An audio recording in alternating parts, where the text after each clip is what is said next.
c'est Sophie Thiebaud. Je travaille sur un projet de développement qui est rattaché à une table de concertation dans un des quartiers du Sud-Ouest. Et je fais partie d'une coalition, d'une table des partenaires en fait, qui s'interrogent sur le projet qui est présenté actuellement par le ministère des Transports. Ce qu'ils souhaitent, c'est partir la réflexion d'échangeurs turcos. Avec l'autoroute? C'est ça. Je peux y aller? Ouais.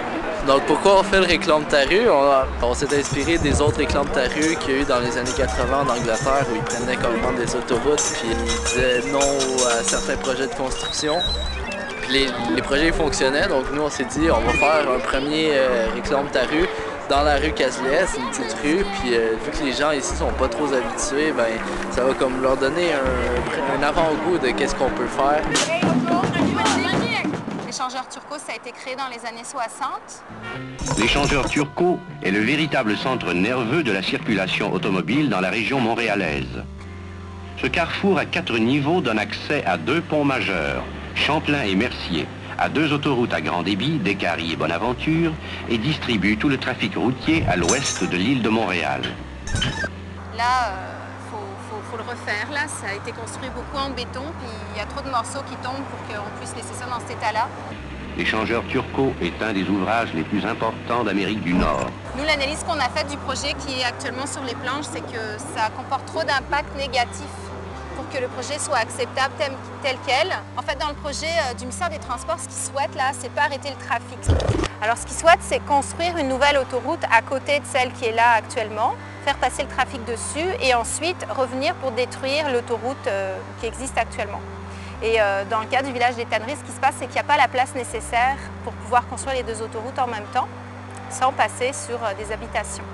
Donc les logements du 780 Saint-Rémy, plus le nord de la rue Cazelès, ça représente à peu près quasiment 200 logements. Ces personnes-là vont être remerciées. Au niveau de la loi, ils ont 3 mois de loyer plus leurs frais de déménagement qui sont pris en charge. Et puis après, il n'y a rien qui est proposé pour qu'ils puissent se reloger, ni dans le Sud-Ouest, parce qu'il y a déjà peu de possibilités, ni ailleurs à Montréal. Le FRAPRU, le Front d'action populaire en réaménagement urbain, un regroupement national de défense collective des droits, dont le POPIR Comité Logement, qui est un comité logement du quartier ici. Depuis le désinvestissement du gouvernement fédéral dans le développement du logement social, le Québec a perdu 52 000 logements sociaux. Dans le coin ici, le village des Tanneries, ça c'est riche en vie communautaire. Ils ont un aire où ils font des repas collectifs à tous les mercredis. Ça serait vraiment dommage de faire ce quartier-là pour ça parce que cette vie-là va comme s'effondrer complètement. On est en 2008. L'idée, c'est de refaire un nouvel échangeur turco pour le prochain siècle. Il s'agit de s'inscrire dans le 21e siècle et parmi les enjeux qu'on a actuellement pour le 21e siècle, il y a la réduction des gaz à effet de serre.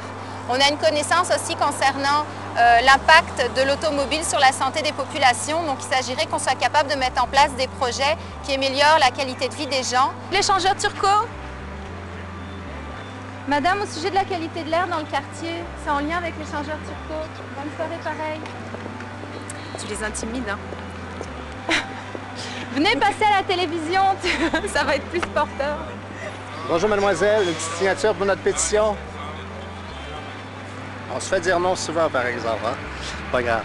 Pourquoi cette pétition? Ça aide à quoi de cette pétition? Mais ça aide à démontrer que la population nous soutient là-dedans, qu'on n'est pas seulement les gens de l'arrondissement du Sud-Ouest à penser que ce projet-là n'est pas correct. L'ensemble de la métropole démontre un intérêt pour avoir plus de transport collectif et une réduction de la circulation sur l'échangeur turco. Il serait important en fait qu'on se souvienne que dans la ville, c'est des humains qui y résident.